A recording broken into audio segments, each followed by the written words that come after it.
El hígado. No es fácil examinar el hígado, órgano encargado de múltiples funciones.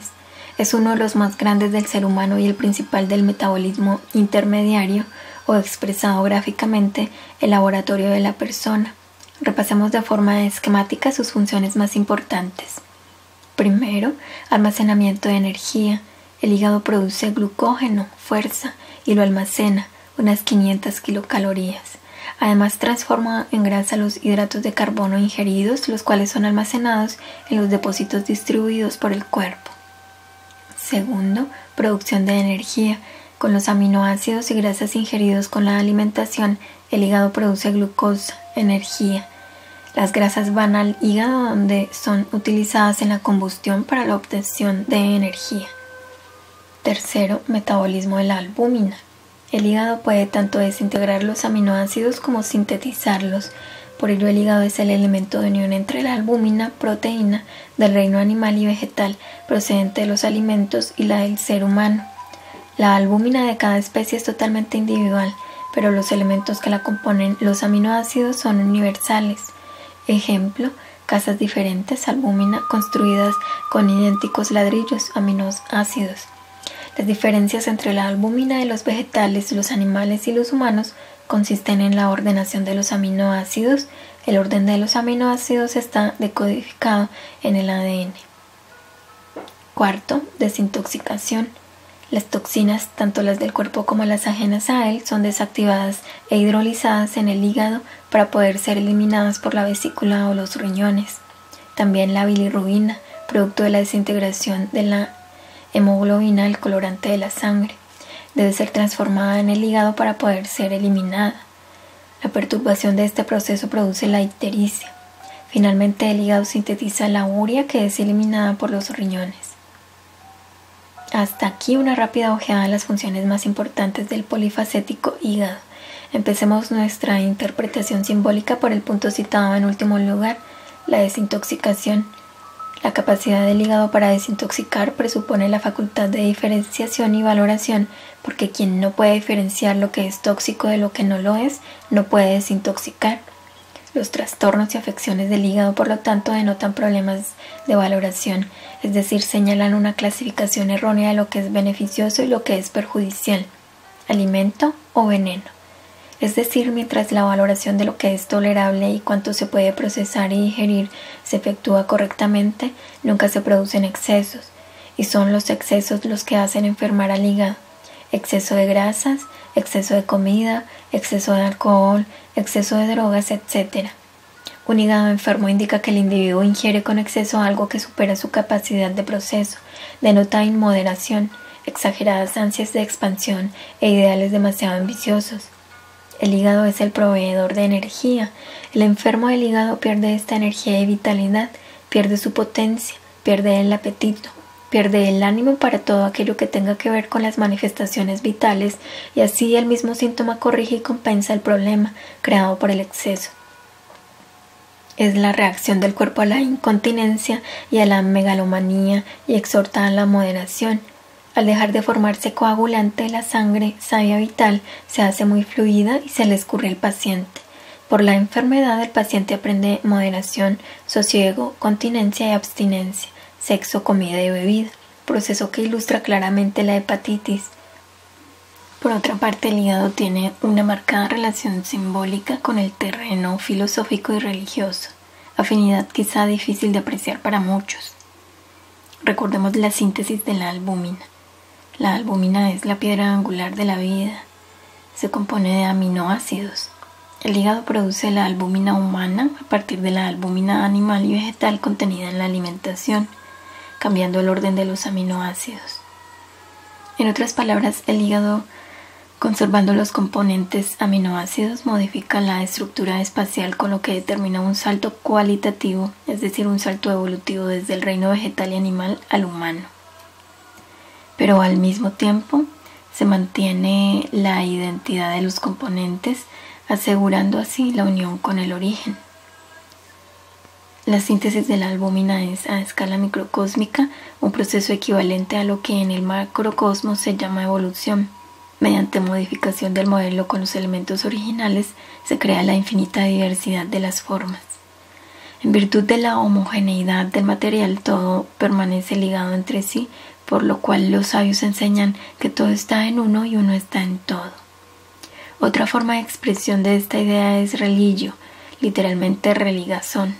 La religión busca la reunión con el principio, con el punto de partida, con el todo y el uno, y lo encuentra porque la pluralidad que nos separa de la unidad no es en definitiva más que la ilusión, nacida del juego de la distinta ordenación de unas mismas esencias.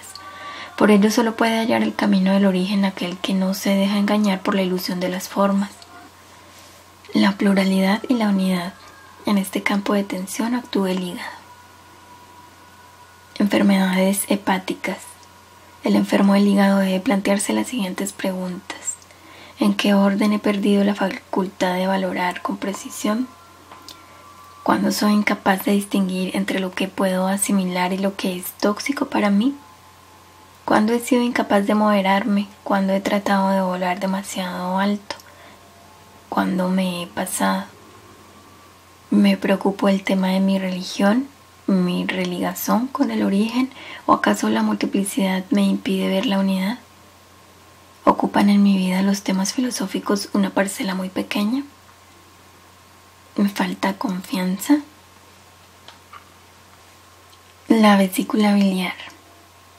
La vesícula almacena la bilis producida por el hígado, pero con frecuencia los conductos biliares están obstruidos por cálculos y la bilis no puede llegar a la digestión. La bilis es símbolo de agresividad, tal como nos dice el lenguaje corriente. Decimos, ese viene escupiendo bilis, y el colérico es así llamado a causa de la biliosa agresividad que almacena. Llama la atención que los cálculos biliares sean más frecuentes entre las mujeres, mientras que entre los hombres se den más a menudo los de riñón, como corresponde al polo opuesto. Más aún, los cálculos biliares son más frecuentes entre las mujeres casadas y con hijos que entre las solteras. Estas observaciones estadísticas quizá puedan facilitar nuestra interpretación. La energía requiere fluir. Si se obstaculiza el flujo, se produjo una acumulación. Si la acumulación se mantiene durante mucho tiempo, la energía tiende a solidificarse. Las sedimentaciones y concreciones que se producen en el cuerpo humano siempre son manifestación de energía coagulada. Los cálculos biliares son agresividad petrificada. Energía y agresividad son conceptos casi idénticos. Hay que señalar que nosotros no atribuimos una valoración negativa a palabras tales como agresividad. La agresividad no es tan necesaria como la bilis o los dientes. Por ello no es de extrañar la gran incidencia de los cálculos biliares en las madres de familia. Estas mujeres sienten su familia como una estructura que les impide dar libre curso a su energía y agresividad. Las situaciones familiares se viven como una coerción de la que la mujer no se atreve a librarse. Las energías se coagulan y petrifican. Con el cólico, el paciente es obligado a hacer todo aquello que hasta ahora no se atrevió a hacer. Con las convulsiones y los gritos se libera mucha energía reprimida. La enfermedad da sinceridad. La anorexia nerviosa. Vamos a cerrar el capítulo sobre la digestión con una enfermedad típicamente psicosomática que extrae su encanto de la combinación de peligrosidad y originalidad. De todos modos, causa la muerte de un 20% de las pacientes, la anorexia. En esta enfermedad se manifiestan con especial claridad la paradoja y la ironía que entraña toda enfermedad. Una persona se niega a comer porque no tiene apetito y se muere sin llegar a sentirse enferma. Es fabuloso. A los familiares y los médicos de estos pacientes les cuesta trabajo mostrarse tan fabulosos. En la mayoría de casos se esfuerzan con ahínco en convencer al afectado de las ventajas de la alimentación y de la vida, llevando su amor al prójimo hasta la intubación. Quien sea capaz de apreciar la comicidad del caso debe ser un mal espectador del gran teatro del mundo. La anorexia se da casi exclusivamente entre las mujeres. Es una enfermedad típicamente femenina. Las pacientes, la mayoría en la pubertad, se distinguen por sus peculiares hábitos de alimentación o de desnutrición. Se niegan a ingerir alimentos, actitud motivada consciente o inconscientemente por el afán de estar delgadas. De todos modos, a veces esta rotunda negativa a comer se trueca en todo lo contrario. Cuando están solas y saben que nadie puede verlas, engullen enormes cantidades de alimentos.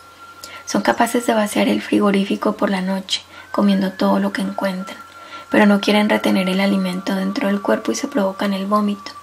Ponen en práctica todas las estratagemas imaginables para engañar a su preocupada familia acerca de sus hábitos. Suele ser muy difícil averiguar lo que una paciente come en realidad y lo que deja de comer, cuándo sacia su hambre canina y cuándo no.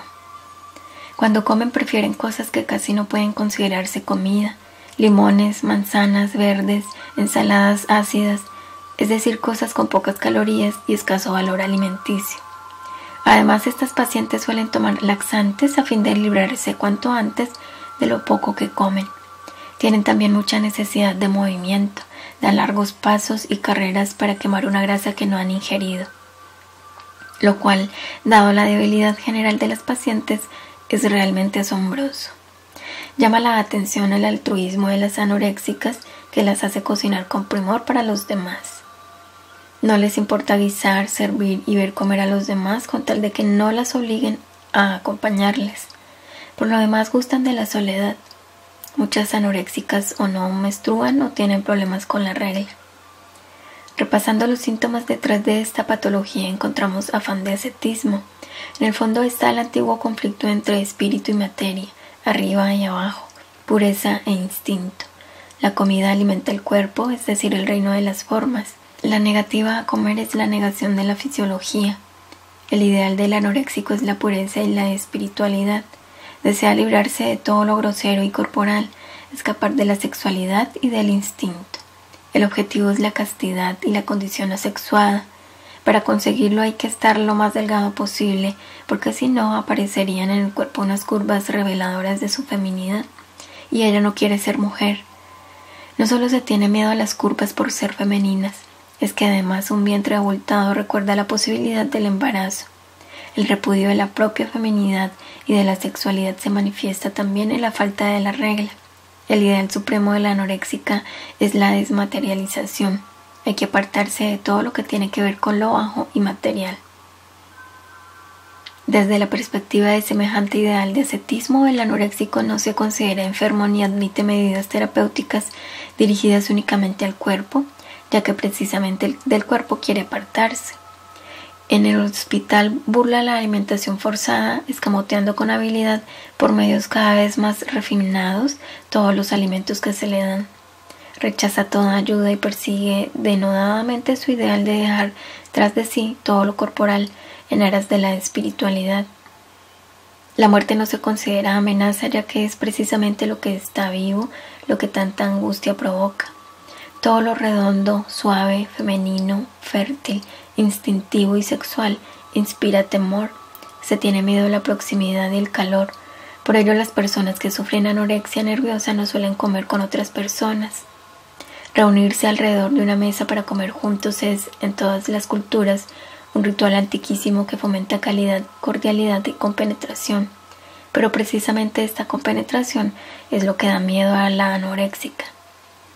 Este miedo es alimentado desde la sombra en la paciente, sombra en la que anhelantes esperan realizarse los temas que la paciente rehuye con tanto empeño en su vida consciente. La enferma tiene hambre de vida, pero por temor a ser arrastrada por ella trata de desterrarla por medio del síntoma. De vez en cuando el hambre reprimida y combatida se impone mediante un acceso de gula y devora a escondidas. Después este desliz será neutralizado con el vómito provocado. Por lo tanto, la enferma no encuentra el punto intermedio en su conflicto entre la gula y el ascetismo, entre el hambre y el ayuno, entre el egocentrismo y la abnegación. Detrás del altruismo encontramos siempre un egocentrismo disimulado que se aprecia enseguida en el trato con estas pacientes. Uno ansía atención y la consigue por medio de la enfermedad. El que se niega a comer esgrime un poder insospechado sobre los demás que, angustiados y desesperados, creen su deber obligarle a comer y seguir viviendo. Con este truco ya los niños pequeños pueden meter a toda la familia en un puño. Al que padece anorexia nerviosa no se le puede ayudar con la alimentación forzada, sino a lo sumo tratando de hacer que sea sincero consigo mismo. La paciente tiene que aprender a aceptar su ansia de amor y de sexo, su egocentrismo, su feminidad, sus instintos y su carnalidad. Debe comprender que no podemos superar lo terreno combatiéndolo ni reprimiéndolo, sino que únicamente podemos transmutarlo, integrándolo y viviéndolo. Muchas personas pueden sacar enseñanzas del cuadro patológico de la anorexia. No son solo estos enfermos los que con una filosofía exigente tratan de reprimir los deseos del cuerpo generadores de ansiedad y de llevar una vida pura y espiritual.